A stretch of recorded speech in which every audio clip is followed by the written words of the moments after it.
Bonjour à tous et bienvenue sur la chaîne Énergie de Laoshi. Je suis Valérie et je suis ravie aujourd'hui de vous faire une vidéo sur la boule de cristal.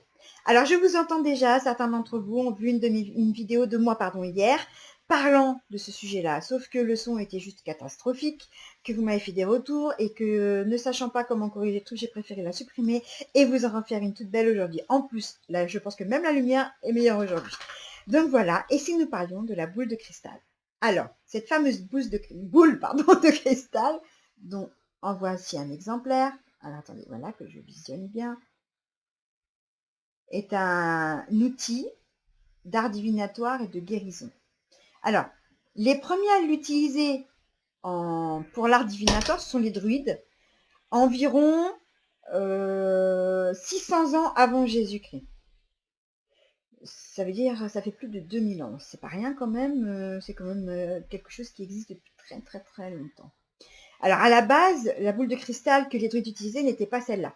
D'ailleurs, même avant d'utiliser une boule de cristal, pour lire l'avenir, les druides utilisaient les reflets. Donc ils utilisaient l'eau, les mares, les étangs, de l'eau simplement dans un boc, et tout ce qui pouvait être autour d'eux, et qui avait un reflet. Sauf que, étant majoritairement de l'eau, à l'époque, il y avait un souci, parce qu'ils mettaient longtemps à se concentrer, et que finalement, quand ils arrivaient à la concentration extrême, plaf, ils étaient obligés de recommencer, parce qu'il y avait eu un mouvement d'eau, parce qu'un oiseau s'était posé, parce qu'une feuille s'était déposée sur l'eau, tout simplement parce que l'eau avait décidé de bouger, et que du coup, comme je vous expliquerai tout à l'heure, nous, avec la boule de cristal et le clignement de l'œil, dès lors où il y a un micro centième de seconde de déconnexion avec la boule, c'est fini, il faut recommencer. Donc les druides en ont eu un petit peu marre de se dire, passer des heures et des heures à se concentrer sur l'eau pour arriver à quelque chose, et puis finalement, pouf, au moment où on commence à voir, ça se casse la figure, et on va trouver une solution. Et pas bête les druides. Du coup, ils ont découvert une pierre qui s'appelle le béryl. Et cette pierre, c'est une pierre d'eau, c'est une pierre de mer qui est verte. C'est une pierre presque translucide. Et donc, en fait, ils l'ont lissée et ils ont appris à canaliser leur psyché sur cette pierre. Alors, je vous ai fait une petite photo. Voilà. Vous voyez, c'est vraiment très très clair. C'est un bleu très très clair. Alors, sur la photo, ça fait bleu, mais en fait, elle est bleu-vert. C'est un bleu-vert, en fait, translucide. Donc voilà, ils ont donc utilisé le béryl, et puis avec le temps, le cristal a été découvert, et puis voilà, et puis plus clair encore, transparent, etc. Donc petit à petit, avec les années, on en est arrivé à la boule de cristal qu'on utilise aujourd'hui. Bref, revenons-en aux druides. Les druides utilisent donc le béryl pour lire l'avenir.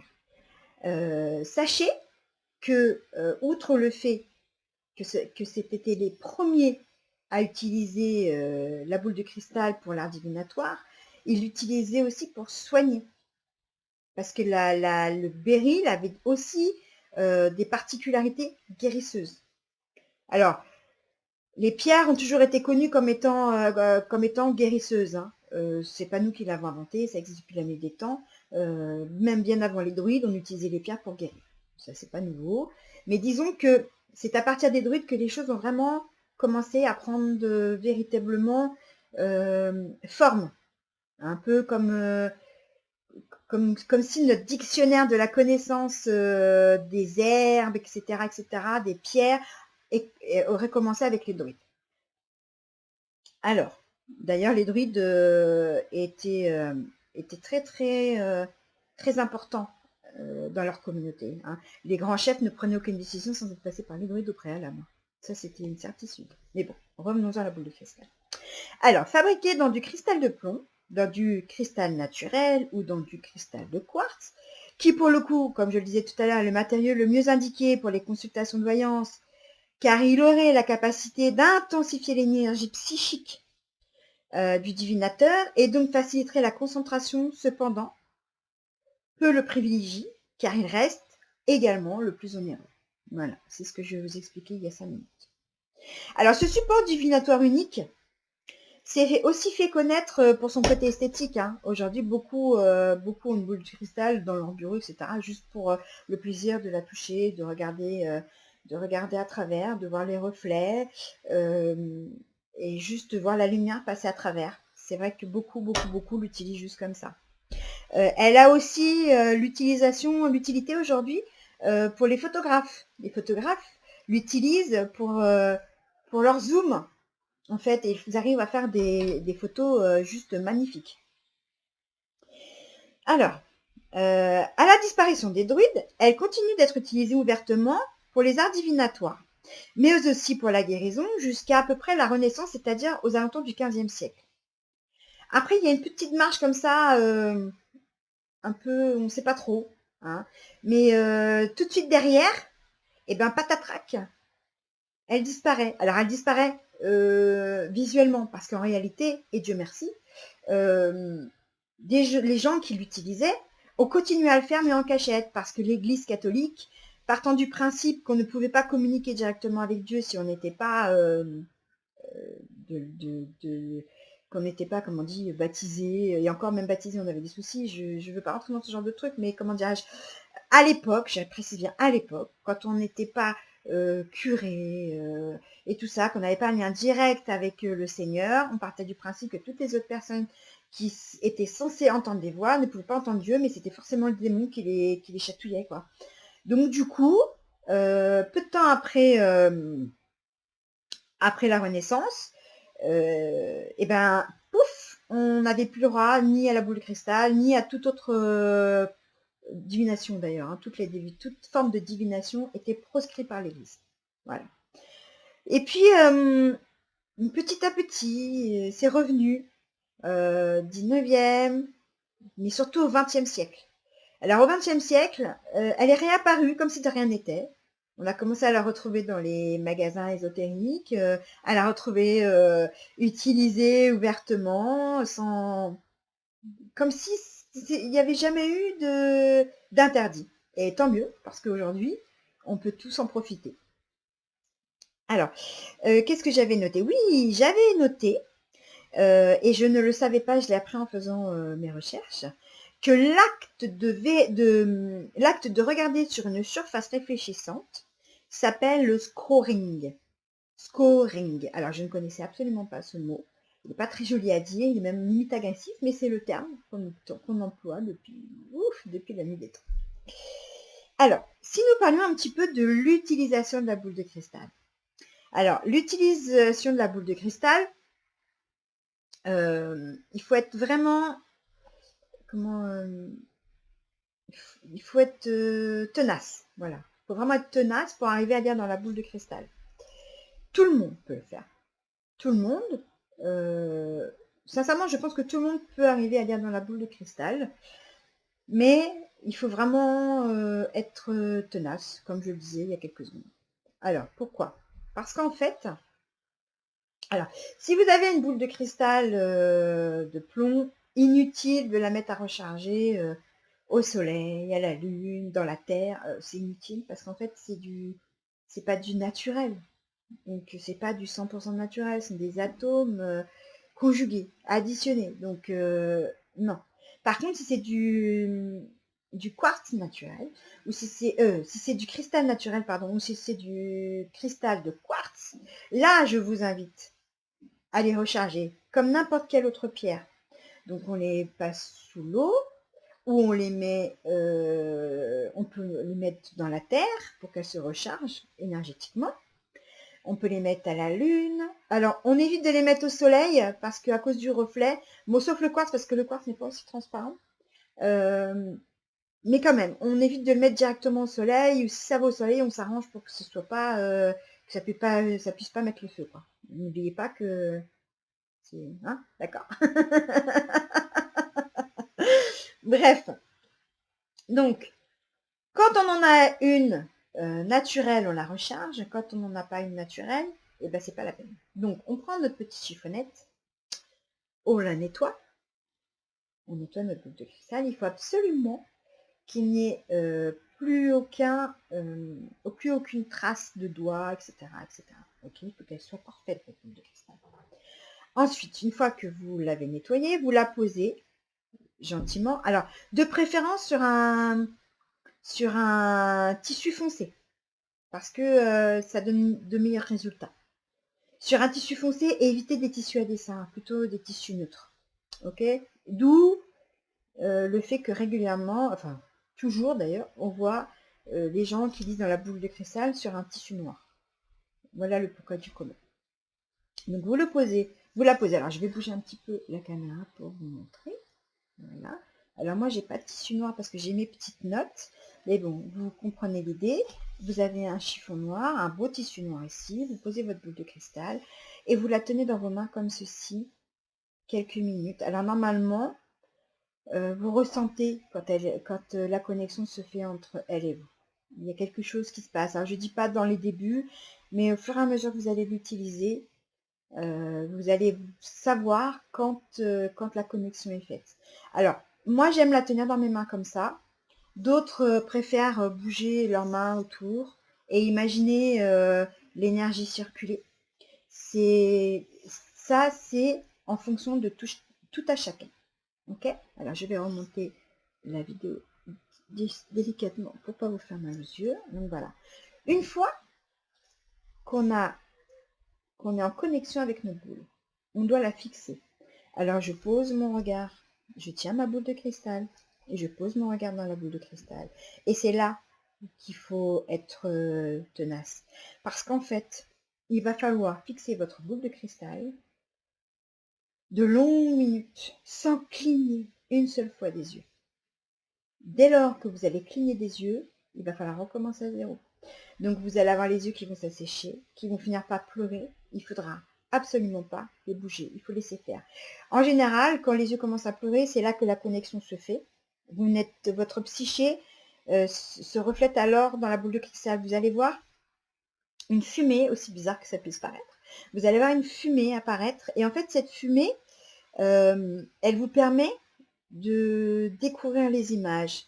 Donc moi, je pense, ça n'engage que moi je pense qu'en fait, la boule de cristal elle fait effet miroir de notre esprit. Je pense que quand on est capable de canaliser des informations, par exemple quand je tire les cartes ou quand j'ai des consultants, j'ai parfois des images qui me passent devant les yeux. Je parle et j'ai des images. Bon bah voilà, là où il y a des avoirs comme ça, tout bêtement devant les yeux, elles se retranscrivent elles se reflètent dans la boule de cristal. Donc on peut voir le passé, on peut voir ce qui se passe aujourd'hui, donc dans le présent, et on peut aussi voir ce qui va se passer dans le futur. Il peut y avoir aussi des couleurs de fumée différentes. Alors, il y a ce qu'on appelle un lexique universel de ces couleurs-là. Donc le rouge voudrait dire le mal, le chagrin, la tristesse, si je ne me trompe pas. Le jaune, la jalousie, il me semble, hein, je ne suis pas sûre. Mais moi, je vous conseillerais plutôt de créer votre propre lexique. Parce qu'en fait, il arrive que le rouge puisse vous parler d'amour et d'amitié. Vous savez, c'est un peu comme le pendule. Pour ceux qui pratiquent le pendule, vous avez des pendules qui vous disent oui en tournant dans le sens des aiguilles d'une montre, qui vous disent non dans le sens inverse des aiguilles d'une montre, etc., etc. Sauf que parfois, il y en a qui vous disent oui en se basculant de haut en bas, ou en tournant à l'inverse des aiguilles d'une montre, ou en vibrant sur place. Donc, ça veut bien dire que même si il y a un format standard, eh ben, il y en aura toujours qui sortiront du lot. Et c'est tant mieux, parce que c'est la différence qui nous rend riches de savoir. Donc, je vous conseille, quand vous arriverez à lire dans votre boule de cristal, de prendre des notes, de prendre un petit cahier et de vous marquer telle date. J'ai constaté une fumée rouge, on reste dans le rouge. Et quelques jours plus tard, je suis tombée amoureuse, ou ma consultante m'a dit que ça s'était bien passé avec son amoureux, qu'elle avait fait une rencontre, ou qu'elle avait fait une nouvelle amitié, etc. Et vous saurez donc que la couleur rouge, pour vous, ça voudra dire amour et amitié. Voilà, donc faites votre propre lexique. C'est beaucoup mieux. De toute façon, avant de pouvoir donner une consultation avec la boule de cristal, il faut du temps. Il faut du temps parce que déjà pour se connecter et arriver à voir dedans, il faut bien compter 10 minutes, un quart d'heure et encore, c'est quand on est en grande forme. Donc autant vous dire que vous avez plus vite fait de sortir votre oracle. Mais ceci dit, une fois que vous y arrivez, après ça va de plus en plus vite. Hein. Mais bon, il faut vraiment s'entraîner, il faut avoir le temps de le faire de façon récurrente. Donc voilà. Je voulais faire un petit je sais même pas, je trouve même pas le terme en fait. Petit nota bene sur comment dirais-je, ah je trouve plus mes mots, c'est dingue ça. Sur l'image qu'on se fait des voyantes avec la boule de cristal. Depuis notre plus tendre enfance, aussi loin que je me souvienne, on nous a toujours présenté les voyantes assis sur des tables rondes, des guéridons, avec des nappes et des foulards dessus, dans le noir absolu, avec quelques bougies, avec des créoles énormes, des bracelets très gros et très bruyants, petits turbans, des foulards sur la tête. Pitié quoi, oubliez tout ça. Ça c'est vous pour les contes de fées. C'est vous pour les contes de fées. Oubliez tout ça. Oubliez ces stéréotypes dont on nous affuble depuis des années. Non. Il est vrai cependant, que quand on lit dans la boule de cristal, l'idéal est d'avoir un tissu noir, comme je vous le disais tout à l'heure. Mais moi, je sais que ce soit pour la boule de cristal, pour ce soit les oracles, pour ce soit les soins, puisque je fais des soins Laoshi, j'adore ça, je trouve ça formidable. Chaque fois, je me protège. Chaque fois. Alors, je me protège avec de la sauge, avec des bougies, avec de l'encens parfois. Alors, tout ça, finalement, c'est plus des rituels. Voilà. Moi, je pense que ça me protège. Donc, dès l'instant où je pars du principe que ça me fait du bien, je le fais. Mais chacun est libre de faire ce qu'il veut, comme il l'entend, comme ça lui parle. D'ailleurs, vous n'arriverez à lire dans la boule de cristal, à lire dans les cartes, dans n'importe quel autre oracle, les runes, etc., que si vous le faites comme ça vous parle. Ne copiez pas sur les autres, ça ne sert à rien. Nous sommes tous différents, nous captons les choses différemment, nous les retranscrivons différemment. Donc il n'y a pas de raison de copier sur les autres. Soyez vous-même, même quand vous faites de la divination. Soyez juste vous-même. Donc oubliez ces stéréotypes, oubliez-les. Faites les choses comme vous le sentez. Donc voilà, ce fut un plaisir que de vous parler de la boule de cristal et de sa petite histoire. J'espère que cela vous aura plu et que je vais y arriver et que cela vous aura apporté des informations complémentaires sur ce que vous saviez déjà. En tout cas, ce fut un réel plaisir que de vous faire cette vidéo. N'hésitez pas à vous abonner pour avoir les notifications quand je poste des nouvelles vidéos et de me mettre des commentaires, qu'elles soient bonnes ou mauvaises. Je les prends telles qu'elles viennent, ça n'a aucun problème, puisque je pars du principe que si elles sont bonnes, c'est que je suis dans le vrai, et que si elles sont mauvaises, c'est que je dois m'améliorer. Donc n'hésitez pas à mettre un commentaire, à partager. Et qu'est-ce que je voulais dire aussi? Ah oui, si vous avez des idées de vidéos, n'hésitez pas aussi à me les mettre en commentaire, je verrai ce que je peux faire. Ça ne me pose aucun souci, ce sera avec grand plaisir. En attendant, je vous remercie, namasté, et je vous souhaite une très bonne fin de journée. À très bientôt, au revoir.